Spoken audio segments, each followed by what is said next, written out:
Hi hello నమస్తే welcome to our channel. నేను అంకిత. So ఇప్పుడు బాలకృష్ణ గారు ఇండస్ట్రీలోకి వచ్చి 50 ఇయర్స్ కంప్లీట్ చేసుకున్నారు. సో ఈ సందర్భంగా సినీ ఇండస్ట్రీ మొత్తం ఒక పెద్ద ఫంక్షన్ అయితే చేయబోతుంది. సో ఈ ఫంక్షన్కి పెద్ద పెద్ద బడ హీరోస్ హీరోయిన్స్ అందరు రాబోతున్నారు. అలాగే ఈ ఈవెంట్కి కొంతమంది హీరోస్ వస్తున్నారా రావట్లేదన్న డౌట్ అయితే చాలా మంది ఉన్నారు. మెయిన్ దాంట్లో చూసుకుంటే నాగ్ తారక్ అసలు ఈ ఈవెంట్కి వస్తున్నారా రావట్లేదా అని చాలా మంది ఫ్యాన్స్ అయితే ఒక క్వశ్చన్ మార్క్ ఉంది. సో అయితే మనం ఈ విషయం డిస్కస్ చేయడానికి మనతో పాటు సినీ క్రిటిక్ యజ్ఞమూర్తి సార్ ఉన్నారు. ఆయనతో మాట్లాడదాం. Hi sir. హాయ్ అంకిత. సార్ చూసుకుంటే ఇప్పుడు బాలకృష్ణ గారి ఈవెంట్ అయితే September 1st జరగబోతుందని అందరికీ తెలిసిందే. అందరు చాలా ఈగర్లీ వెయిట్ చేస్తున్నారు అనమాట. చాలా మంది బడ హీరోస్ వస్తున్నారు. అయితే కొంతమంది ఫ్యాన్స్కి అయితే ఒక డౌట్ ఉండిపోయింది, నాగ్ తారక్ అసలు ఈ ఈవెంట్కి వస్తున్నారా రావట్లేదా అన్న విషయం బయటకు రావట్లేదు. సో దీనిపైన మీరేమంటారు? ఇండస్ట్రీ అయితే మొత్తం September 1న జరుగుతున్నటువంటి బాలయ్య 50 సంవత్సరాల సినీ వేడుక ఏదైతే ఉందో దానికి అత్యంత ఘనంగా చేయడానికి ఏర్పాట్లన్నీ కూడా చకచక జరిగిపోతూ ఉన్నాయి. చాలా భారీ వ్యయాన్ని వెచ్చించి ఈ ఈవెంట్ని ప్లాన్ చేస్తున్నారు. సో దీనికి సంబంధించి ప్రస్తుతం ఇండస్ట్రీలో ఉన్నటువంటి పెద్ద వాళ్ళందరినీ కూడా వీళ్ళందరూ పిలవడం జరిగింది అతిథులుగా రమ్మని చెప్పేసి. మరి ఈ అతిథుల్లో నాగార్జున, జూనియర్ ఎన్టీఆర్ ఈ ఇద్దరు ఉన్నారా లేదా, వాళ్ళు వస్తారా రారా అనేది ఇప్పుడు చాలా మందికి ఒక క్వశ్చన్ అయిపోయింది, ఒక పెద్ద ప్రశ్నార్థకం లాగా మారింది. మనందరికీ తెలుసు, సో ఎన్ కన్వెన్షన్ కూల్చివేత తర్వాత హైడ్రా. సో నాగార్జున మరి బయటకు వస్తారా అనేది చాలా మందిలో తొలుస్తున్నటువంటి ఒక ప్రశ్న అది. మరి అంతేకాకుండా బాలయ్య బాబు హోస్ట్గా వ్యవహరించబోతున్నటువంటి అన్స్టాపబుల్ సీజన్ 4 దాంట్లో కూడా నాగార్జున గారు తన కుబేరా సినిమా టీంతో కలిసి పార్టిసిపేట్ చేస్తారని వార్తలు వస్తూ ఉన్నాయి. సో మరి ఈ రెండు అంటే ఇప్పుడు దానికి వస్తారా అలాగే ఈ ఈవెంట్కి వస్తారా నాగార్జున గారు అనే విషయంలో సో ఇప్పుడైతే ఒక డైలమా అనేది నెలకొని ఉంది. మనందరికీ తెలుసు ఎన్ కన్వెన్షన్ కూల్చివేత అనేది చాలా పెద్ద ఇష్యూ అయింది. అది సో ఎందుకు నాగార్జున గారి ఎన్ కన్వెన్షన్ని కూల్చేశారు అనే దాని మీద, అంటే చెరువులను కబ్జా చేసి అనేక కట్టడాలు ఈ హైదరాబాదు నగరంలో దాని చుట్టుపక్కల కూడా వెలిశాయి. అందులో ఎన్ కన్వెన్షన్ ఒకటి మాత్రమే. సో పైగా అది నాగార్జునకు సంబంధించినటువంటి సెంటర్, కన్వెన్షన్ సెంటర్. అలాంటప్పుడు మొట్టమొదట ఆయన నిర్మాణం, ఆయన ఏదైతే ఆయన బిజినెస్లో ఆల్మోస్ట్ ఒక 10%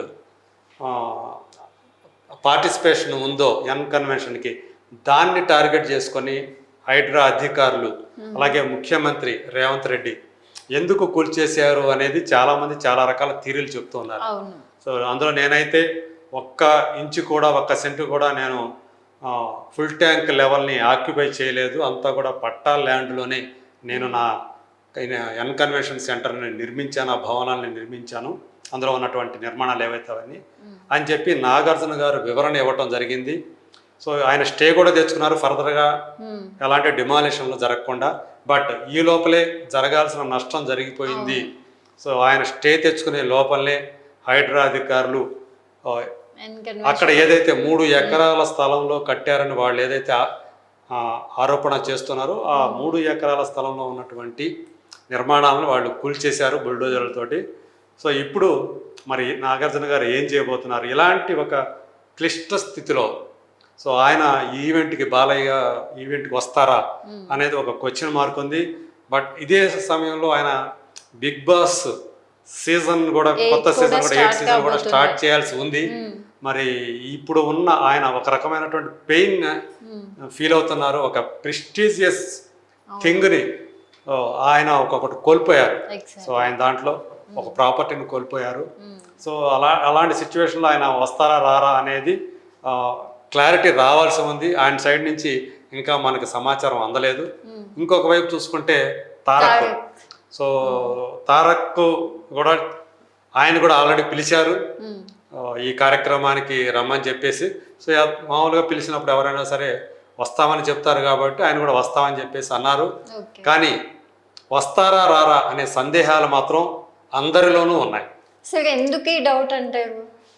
మొదటి నుంచి కూడా అంటే బాలయ్య నందమూరి ఫ్యాన్స్ అనేవాళ్ళు తారక్ని కొంచెం దూరంగానే ఉంచుతున్నారు అనే అభిప్రాయం చాలా మందిలో ఉంది. ఓకే. సో అది ఆయన ప్రవర్తించే తీరుని బట్టి కానివ్వండి, లేదా ఇంకొక వేరే కారణాలు కానివ్వండి. బట్ ఇక్కడ అంటే సీనియర్ ఎన్టీఆర్ ఫ్యాన్స్ దగ్గర నుంచి బాలయ్య బాబు ఫ్యాన్స్ దాకా వీళ్ళకి అలాగే జూనియర్ ఎన్టీఆర్ ఫ్యాన్స్ ఎవరైతే ఉన్నారో వాళ్ళకి మధ్య తేడా ఉంది. ఆ ఫ్యాన్స్ వేరు, ఈ ఫ్యాన్స్ వేరు అన్నట్లుగా ఒక వాతావరణం నెలకొని ఉంది. ఎందుకంటే బాలయ్య బాబుకు స్నేహితులైనటువంటి కొడాలి నాని, వల్లభనేని వంశీ ఇద్దరు కూడా ఆయనతో అదుర్స్ అనే సినిమాని ప్రొడ్యూస్ చేశారు జూనియర్ ఎన్టీఆర్ తోటి. సో వాళ్ళిద్దరూ కూడా వైసీపీ పార్టీలో ఉండటం, పైగా సో తెలుగుదేశంని కానివ్వండి మొత్తం ఆ పార్టీకి వ్యతిరేకంగా పనిచేస్తూ రావటం, వాళ్ళ ఎప్పుడూ కూడా జూనియర్ ఎన్టీఆర్ వాళ్ళిద్దరిని ఖండించకపోవటం, ఇది దూరం పెంచేసింది అని చెప్పాలి. సో మొత్తం నందమూరి ఫ్యాన్స్ కను జూనియర్ ఎన్టీఆర్ మధ్య ఒక గ్యాప్ని సృష్టించేసాయి. అది అట్లాగే కంటిన్యూ అవుతూ వచ్చింది. ఈవెన్ తెలుగుదేశం కూటమి అధికారంలోకి వచ్చిన తర్వాత కూడా వాళ్ళిద్దరూ అంటే ఆ ముందు దూరంగానే ఉన్నారు. సో కనీస ప్రకటన కూడా అంటే తెలుగుదేశం పార్టీకి ఫేవర్గా సో ఆయన ఎప్పుడూ కూడా ఒక ప్రకటన చేయలేదు, చాలా దూరం పాటిస్తూ వచ్చారు. అలాగే బాలయ్య బాబు కూడా ఆయన అంతే దూరం పాటిస్తూ వచ్చారు అప్పుడు ఎలక్షన్ల టైంలో.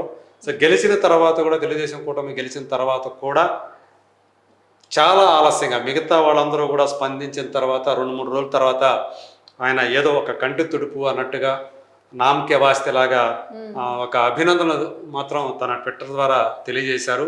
సో ఇదంతా కూడా ఫ్యాన్స్లో అంటే తెలుగుదేశం అభిమానులు కానివ్వండి, బాలయ్య అభిమానులు కానివ్వండి, సో జూనియర్ ఎన్టీఆర్ మావాడు కాదు అన్న ఒక అభిప్రాయాన్ని అట్లా కంటిన్యూ అవుతూ రావడానికి సో వాళ్ళు చేసే ఏవైతే ఉన్నాయో అవి ఆ పనులు అవి కారణమవుతూ వచ్చాయని చెప్పాలి. ఈ నేపథ్యంలో మరి ఆయన వస్తారా, వస్తే నిజంగా జూనియర్ ఎన్టీఆర్ కనుక ఈ ఈవెంట్కి వస్తే సో వాళ్ళ మధ్య ఏదైతే దూరం అని బయట అయితే ప్రచారం ఉందో అది ఏమీ లేదు అని చెప్పినట్లు అవుతుంది. సో గతంలో జూనియర్ ఎన్టీఆర్, కళ్యాణ్ రామ్ సో వాళ్ళిద్దరు అన్నదమ్ములిద్దరూ కూడా ఇవాళ ఒక్కడిగా ఉన్నారు. సో వాళ్ళతోటి బాలయ్య బాబు ఒకసారి స్టేజ్ పంచుకున్నారు. సో అప్పుడు కలివిడిగా ఉన్నట్లే కనిపించారు. కానీ తర్వాత కొన్ని ఫంక్షన్స్లో కానివ్వండి అంటే వాళ్ళ ఫ్యామిలీ ఫంక్షన్స్లో వాళ్ళ మధ్య దూరం ఉంది అన్న అభిప్రాయం కలిగేలా అక్కడ వాళ్ళ వ్యవహార సరళి కనిపించింది. సో దాన్ని బట్టి ఇప్పుడు జూనియర్ ఎన్టీఆర్ బాలయ్య బాబు ఈవెంట్కి రావటం మీద చాలా సందేహాలు ఉన్నాయి. కానీ జూనియర్ ఎన్టీఆర్ కనుక వస్తే ఖచ్చితంగా ఇది వాళ్ళిద్దరి మధ్య దూరం తగ్గిపోవడానికి కారణమవుతుంది. సో ఫ్యాన్స్ కూడా కొంత అంటే ఇప్పుడు నందమూరి ఫ్యాన్స్ తారక్ మీద కొంచెం కోపంతో ఉన్నట్లుగానే ఉన్నారని చెప్పాలి మనం. సో వాళ్ళ కోపం తగ్గినట్లుగా కూడా అవుతుంది. సో ఆయన కనుక వస్తే చూస్తే బాలకృష్ణ గారు ఇండస్ట్రీకి వచ్చి 50 years కంప్లీట్ చేసుకున్న ఈవెంట్ కాబట్టి అందులోకి తారక్ గారికి సొంత బాబాయ్ కూడా, మరి ఎంతవరకు వచ్చే అవకాశాలు ఉంటాయి? అదే అంటే 50-50 అనే చెప్తాను నేను ఇక్కడ. ఓకే. సో ఎందుకంటే మిగతా అందరూ కూడా అంటే ఇప్పుడు మనం చెప్పుకుంటున్నాం కాబట్టి నాగార్జున ఉన్న సిచ్యువేషన్ ఆయన వస్తారా రారా అనేది ఒక డౌట్ఫుల్గా ఉంది. బట్ అలాంటి స్థితిలో కూడా ఆయన వచ్చే అవకాశాలు ఎక్కువగా ఉన్నాయి ఇక్కడ. ఎందుకంటే బాలయ్యకి ఆయనకి మధ్య ఈ మధ్య కాలంలో దూరం పెరిగింది. సో ఈ మధ్య వాళ్ళిద్దరు కలవల, వాళ్ళిద్దరు రెండు వర్గాలుగా అయిపోయారు అన్న ఒక ప్రచారం నడుస్తూ ఉంది. సో ఈ నేపథ్యంలో తను ఖచ్చితంగా రావాలి అని అనుకుంటున్నారని చెప్పి ఇప్పుడు దాకా మనకి వార్తలు అయితే వచ్చాయి. కాకపోతే ఇప్పుడు తను ఉన్న ఏదైతే ఫేస్ చేస్తున్నారో ఒక క్రిటికల్ సిచ్యువేషన్ ఏదైతే ఫేస్ చేస్తున్నారో ప్రభుత్వంతో ఆయనకి ఇబ్బందులు ఎదురవుతున్నాయి. సో ఈ నేపథ్యంలో మరి వస్తారా రారా అనేది ఒక డౌటు. బట్ ఆయన రావాలి అనే ఆయన ఆశిస్తున్నారు. వస్తే వాళ్ళిద్దరి మధ్య కూడా సో దూరం తగ్గిపోతుంది బాలయ్య బాబు బాగుండేనండి నాగార్జున మన మధ్య. సో ఇట్లా ఓవరాల్ గా ఒక పూర్తి ఒక సుహృద్భావ వాతావరణం ఈ వేదిక ఆ వాతావరణానికి ఆలంబనగా నిలుస్తుందని చెప్పాలి. ఎందుకంటే ఇప్పుడు దాకా మొత్తం అందరూ కూడా స్టార్స్ అందరూ కూడా కలిసినటువంటి ఈవెంట్ ఈ మధ్యకాలంలో జరగలేదు. ఇది లేదు. సో అలాంటి ఈవెంట్గా ఇది ఒక రికార్డులకి ఎక్కే అవకాశం ఉంది. సో దానికి బాలయ్య బాబు 50 సంవత్సరాల సినీ జీవిత వేడుక అనేది దానికి కేంద్రంగా నిలుస్తుంటే అంతకు మించి ఇంకా కావాల్సింది ఏముంది. సో ఖచ్చితంగా సో ఈ ఈవెంట్కి వాళ్ళిద్దరూ కూడా రావాలని ఫ్యాన్స్ అందరూ కూడా ఆశిస్తూ ఉన్నారు. సో వస్తే నిజంగానే వాళ్ళ మధ్య ఉన్నటువంటి దూరం కూడా తగ్గిపోయే అవకాశం ఉంది. ఓకే, సో చూసారు కదండి. అయితే ఇక్కడ జరగబోయే ఈవెంట్లో నాగార్జున గారు అయితే వచ్చే ఛాన్సెస్ చాలా ఎక్కువగా ఉన్నాయి. అలాగే ఎన్టీఆర్ కూడా వస్తారని ఆశిస్తున్నాము. సో ఫైనల్గా అయితే మనందరం సెప్టెంబర్ 1న ఈ ఈవెంట్లో పెద్ద పెద్ద హీరోస్ అందరూ కలిసి ఒకే స్టేజ్ పైన మనందరం కనుల విందుగా చూడాలని ఆశిద్దాము. సో నెక్స్ట్ మరొక ఇంట్రెస్టింగ్ టాపిక్తో మీ ముందుకు వచ్చేస్తాను.